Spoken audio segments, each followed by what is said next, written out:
Why, hello, ladies. Now that I'm buff and sexy now, who would like to get their heart broken?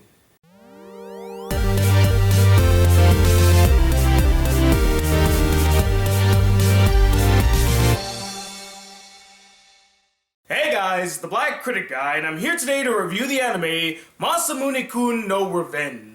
Now, Masamune-kun no Revenge obviously follows a guy by the name of Masamune, who as a child was constantly bullied by other kids for being fat. And because of this past trauma, he worked diligently over the years to shed away his fat and past identity.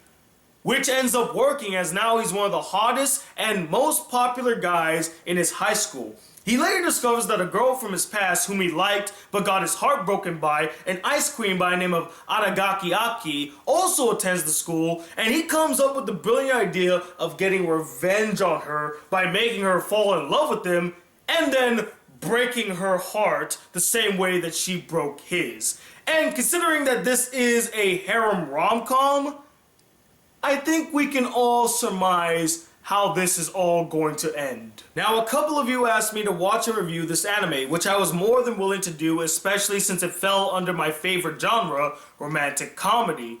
But after watching the entirety of Masamune-kun no Revenge, I have to say that this anime played it way too straight and safe to really stand out. It's enjoyable, but it could have been so much more. But first, let's address some of the good elements to this anime, like the fact that it has a great setup. A guy who was bullied as a kid for being fat gets in shape and then decides to get his revenge on the girl that he thinks wronged him in the past. The comedic possibilities there are endless. And for the first 6 episodes, that's exactly what we get. Some really solid comedic moments where Masamune tries his damnedest to get Aragaki's attention and romance her while also being cool in the process. Sometimes it worked, but other times it backfired on him. And I really loved the interactions among the characters. It was hilarious and fun to see, and some of the reactions from Masamune had me dying of laughter. One of my favorite moments in the entire series is where he's confronted by Aragaki and he says something to kind of like push her away, and then he's running off into the sunset with a phone next to his ear saying, "Come on, master!"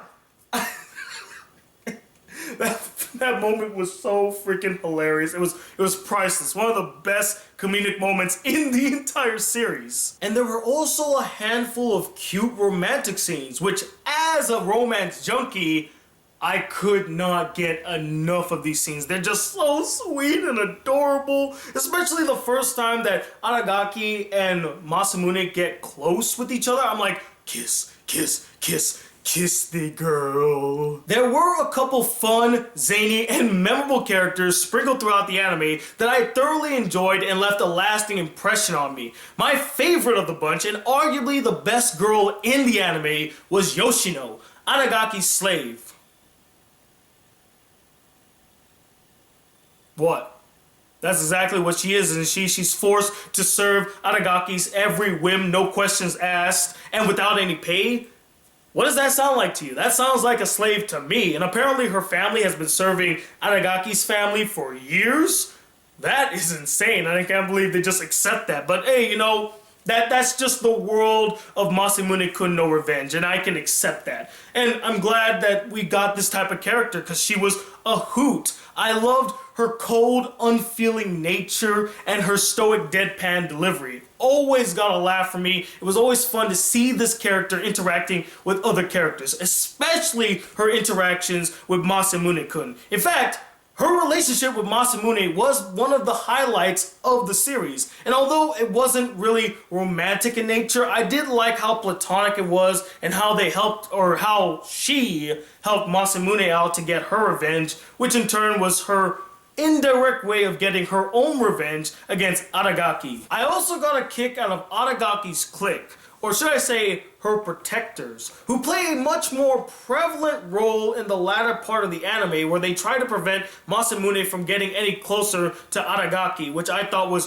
freaking hilarious and so entertaining. And I do like the fact that they all kind of look up to Aragaki as somebody that they revere and aspire to be like. They were really fun characters, and I honestly wish We could have saw more of them. We see them a bit in the first 2 episodes, and then they disappear until like episode 9 or 10, and then they play a much more prevalent role, which I thought was a damn shame because they were such fun, comedic side characters. And going back real quick to the deliveries, the Japanese voice acting was good, especially when it came to the guy who voiced Masamune, as he was so expressive, energetic, and hilarious, especially whenever he would react to situations and outcomes that didn't go his way. Remember that scene I talked about earlier where Masamune pulls out his phone and he's running off into the sunset saying, "Come on, master!" That was one of the funniest deliveries in the entire anime. And that's only one of many hilarious deliveries done by the voice actor for Masamune-kun.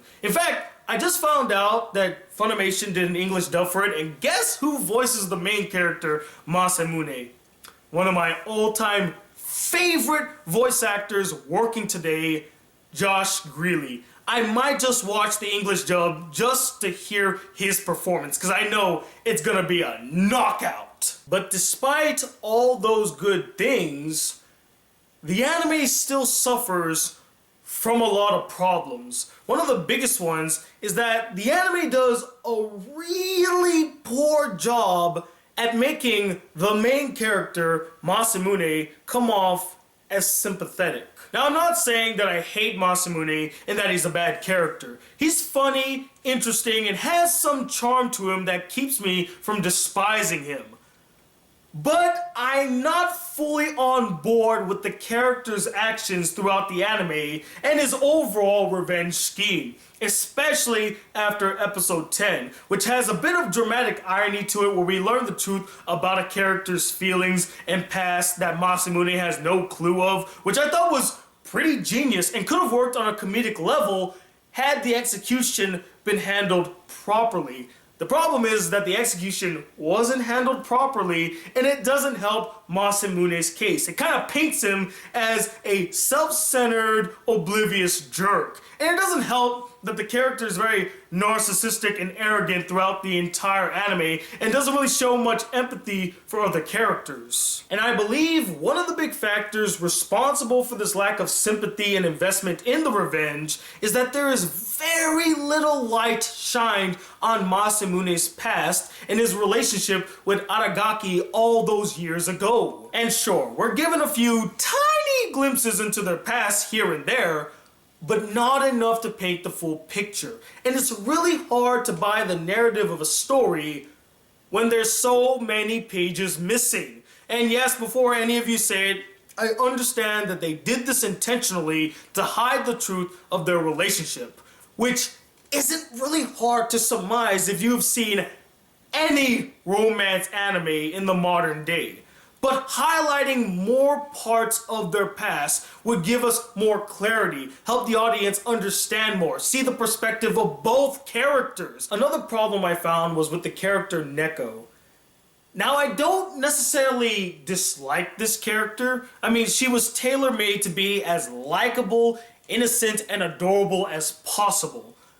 But I do dislike the kind of character that she is. You know the kind. The sweet, kind-hearted, innocent, beautiful, and frail girl type who falls in love with the main character for reasons and has a mysterious illness that plagues her.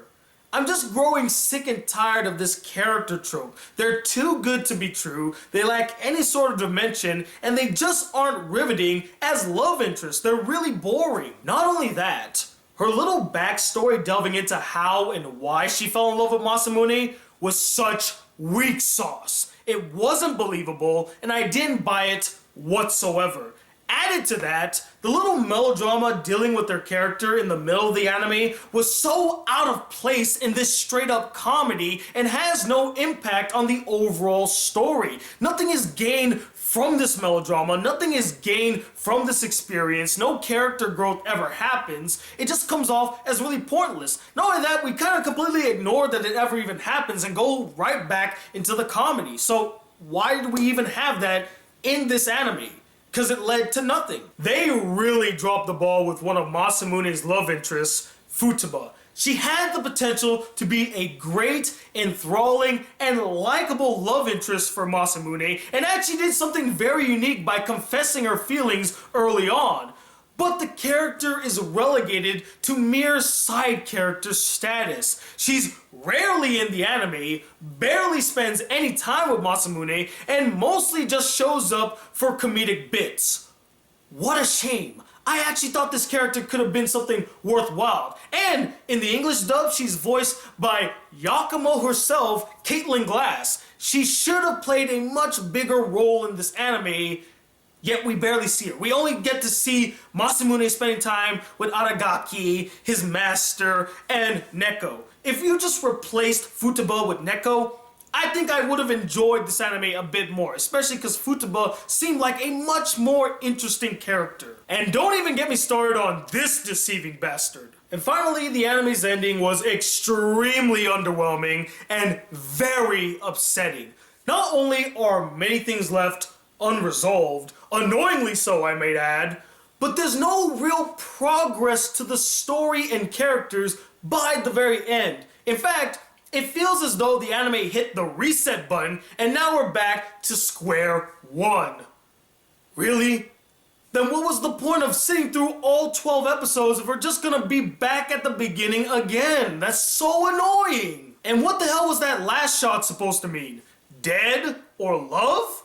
What? So overall, while I did find a couple things to like about it, Masamune-kun no Revenge is just a by-the-numbers romantic comedy. It follows it beat by beat. It doesn't try anything new, doesn't try anything different. It just follows the romantic comedy formula to a T. It had the potential to be something unique, something different, but it decided not to be. And it just comes out to be, it's okay. You know, I wouldn't tell you to go out of your way to watch Masamune-kun no Revenge. There are plenty of other romantic comedies I would rather suggest to you, but if you're interested in seeing it, I'm not gonna stop you from seeing it. I say, go ahead. If you really want to check it out for yourself. Although be wary that nothing is truly gained by the end, no advancement with the characters or the plot. But as always, guys, I'm not the end-all be-all opinion when it comes to Masamune-kun no Revenge. I would love to know what you guys thought about this anime. Did you absolutely adore it? Is it one of your favorite romantic comedies of the year? Or is it finally boring,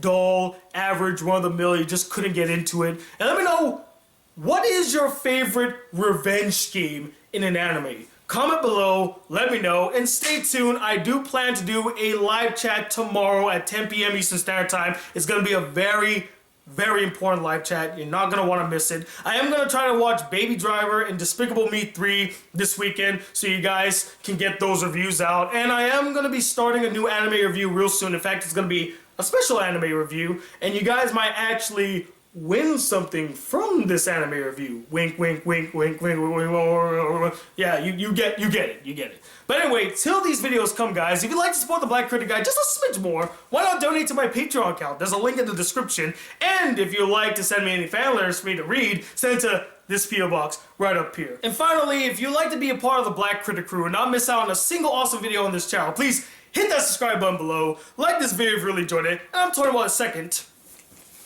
The sexy man known as the Black Critic Guy. Hello, ladies. Till then, peace, YouTube. Yes.